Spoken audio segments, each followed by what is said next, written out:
Hércules finalmente chega no seu 8º trabalho.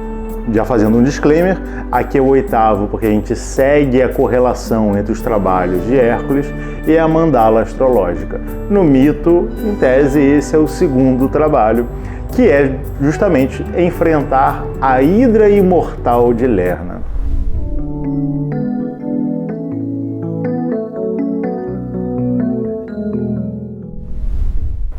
Chegamos então ao momento onde Hércules precisa mergulhar dentro de si e acessar o que há de mais profundo, o que há de mais sombrio na sua intimidade. Mexer no lodo. Exatamente. Né? E é por isso que ele vai atrás da Hidra de Lerna, esse ser voraz, esse ser mitológico que vive de fato no pântano, que vive nas profundezas do lodo. Antes da gente falar sobre o enfrentamento entre eles dois, cabe fazer um adendo e comentar que para esse trabalho o Hércules não vai sozinho. Ele vai com seu primo Iolau, que tem uma participação importante posteriormente na história. Iolau fica distante num primeiro momento porque Hércules diz a ele que precisa realizar o trabalho sozinho, que ele mesmo precisa derrotar o monstro, porque essas são as regras estipuladas por Hera e por Euristeu. Só esclarecendo, inicialmente eram 10 trabalhos. E aí a gente vai ter 2 trabalhos que ele tem ajuda e esse é um desses. Por isso que ele vai se transformar em 12 trabalhos posteriormente. No mito isso acontece. Exatamente. E Hércules vai então à procura da Hidra com muito cuidado, porque obviamente ele está num pântano, ele não consegue saber exatamente onde o monstro está e a qualquer momento ele pode ser atacado, porque aquilo que há de mais profundo, tanto dentro dele quanto na história de fato representado pela Hidra, fica sempre à espreita, fica sempre num lugar onde é muito difícil acessar. E é aí que Hércules pensa, ou melhor, é aí que ele acessa algo um pouco mais elevado dentro de si e tem uma ideia de como fazer com que esse monstro venha para fora. Ele coloca fogo ao redor do pântano, fazendo com que essa chama sagrada, digamos assim, não só ilumine tudo aquilo que está ao redor dele, mas também deixe a Hidra, deixa o monstro de certa forma um pouco enclausurado, fazendo com que ele precise sair das profundezas do lodo e venha enfrentar Hércules. E é nesse momento em que eles ficam cara a cara e Hércules começa então a sua batalha, começa o seu enfrentamento utilizando as suas armas, a sua espada, a sua clava e também a pele do leão de Nemeia que ele carregava como escudo e que para esse trabalho específico é muito importante, visto que a presa da Hidra, ou as presas da Hidra, tem um veneno que não tem cura e que qualquer um que seja atingido por ele vai necessariamente morrer rapidamente. Contudo, essa pele do leão, visto que o leão era o irmão da Hidra, era imune às presas, ou seja, ele estava protegido contra a arma mais poderosa da Hidra. Fazendo um adendo rapidinho, já que você trouxe a ideia do leão, né? Interessante. Depois vocês vão lá no vídeo que é legal, mas o leão ele representa o sol, ele representa o verdadeiro eu, ou seja, aquilo que é essencialmente puro dentro de nós. E é esse algo essencialmente puro dentro de nós que consegue nos proteger do veneno daquilo que é impuro, no caso da Hidra. Mas, voltando para o mito propriamente dito, né?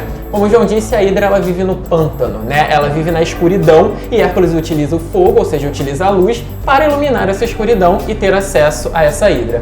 O pântano é um ambiente de água. Água, dentro da questão psicológica e astrológica, está associada às nossas emoções. Só que o pântano ele é lodoso, ou seja, ele não é uma água que flui, ele é uma água parada, ele é uma água estagnada. Ele, diferente da água que é um símbolo normalmente associado à vida, o pântano, o local onde a Hidra mora, é um ambiente associado à morte. É aquela água que não flui. São as nossas emoções que não estão fluindo direito dentro de nós e isso gera um monstro venenoso de 9 cabeças, né? Pronto para nos devorar a qualquer momento. Hércules precisa trabalhar isso. Ou seja, ele precisa mergulhar nesse pântano, né? Metaforicamente, porque no mito ele não chega a fazer isso, mas ele precisa entrar nesse pântano, ele precisa levar a luz até esse pântano e ele precisa enfrentar essas emoções estagnadas dentro dele.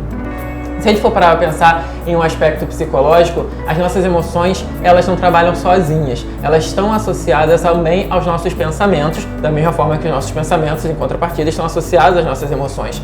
O que eu quero dizer com isso?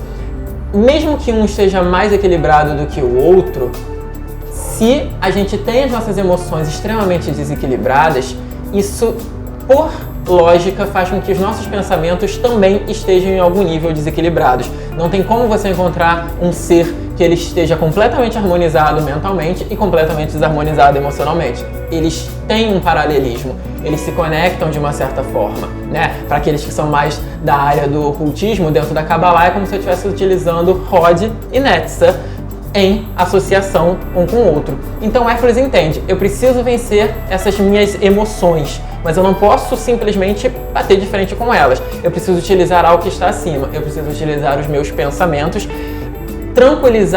harmonizar os meus pensamentos para poder então atuar ali. Hércules utiliza a espada, ele começa a lutar contra a Hidra cortando as suas cabeças. Só que ele logo repara que isso não está dando muito certo, porque para cada cabeça decepada surgem duas no lugar. Ou seja, cada vez que ele tenta eliminar um problema, ele acaba criando um outro, além daquele que ele já tinha anteriormente. Mostrando que apenas pensar, apenas organizar intelectualmente as coisas não está sendo suficiente para ele vencer esse desafio. Ele precisa de algo maior. Ele precisa... E aí entra o primo dele, Iolau. Porque lembra que Hércules originalmente ele fala, eu preciso fazer isso sozinho, eu preciso fazer isso eu. Só que quem assistiu o nosso vídeo passado percebeu que Hércules agora ele começa a entender que ele não é um ser isolado do todo. Ele faz parte do todo e ele interfere no todo e o todo interfere nele. Logo, ele pode ensinar e aprender com o outro, porque ele também faz parte dele. Então ele convoca Iolau para o ajudar, já que Iolau também, em última instância, é o próprio Hércules. E ele pede para que Iolau traga o fogo para cauterizar as feridas, né? Para cauterizar, no caso, o pescoço da Hidra que Hércules havia decepado. Para cada cabeça que ele decepasse com sua lâmina, Iolau ia lá e cauterizava com fogo, impedindo que ela voltasse a crescer. E aí nós temos um outro aspecto muito interessante, como o João também já tinha trabalhado, mas agora a gente trabalhando em outra camada. Aqui a gente está falando do fogo divino, sim, mas esse fogo ele é o fogo da inteligência. O que é inteligência? Né? Já falamos disso em alguns vídeos, de maneira solta. Inteligência é tomar a melhor decisão dentro de qualquer cenário, de acordo com todas as possibilidades. Logo, inteligente é o sagrado, é o divino. Ele é o único ser inteligente que realmente existe. Se nós queremos ter atitudes inteligentes, nós precisamos nos conectar com ele. Hércules percebeu que simplesmente a espada não era suficiente. Ele precisava da lâmina e do fogo. Ou seja, ele precisava do pensamento harmônico, mas ele precisava de um pensamento que fosse inteligente. Pois somente assim ele conseguiria atuar nas suas emoções de maneira a pacificá-las, de maneira a fazer com que essas emoções que antes estavam estagnadas ganhassem com aquele toque do fogo, com aquele toque da espada, ganhassem novamente dinamismo e voltassem a fluir, gerando harmonia no meio e harmonia dentro do próprio herói. Dentro desse exemplo que o Patrick trouxe, é legal a gente trazer para o caso concreto e a gente vai perceber, eu vou dar um exemplo bem baixo, no sentido de ser raso, e provavelmente você nunca passou por isso, mas talvez você conheça alguém que já tenha passado por isso. É alguém que se depara com uma determinada situação que ela entende como problemática. E o que ela faz? Ela sente aquela agonia e ela faz de qualquer jeito para se livrar daquele problema. Cortei a cabeça da Hidra. O que acontece? O problema volta e ele volta com um coleguinha pra te bater. Aí você, cortei a cabeça e resolvi. O problema volta e agora não tem mais só um amiguinho, ele traz outros amiguinhos também e isso vai gerando uma grande bola de neve que acaba com a sua vida e você entra em desespero. O que o Hércules está fazendo, né, que o Patrick deu o exemplo, diante do problema, ele fala, me senti mal. Calma, respira, não pira e vê como eu resolvo isso de fato, para que isso não volte a acontecer. Ou que se voltar a acontecer, volte a acontecer daqui a muito tempo, né? Mas que eu tente resolver isso de fato. E atua dessa forma. Resolva isso de fato. E você vai acabando com esses problemas que, se você deixa se multiplicar, lembra da presa que é venenosa e não tem cura? Isso vai te levar para um estado de doença, vai te levar para um estado de morte. Então é importante a gente perceber esse aspecto.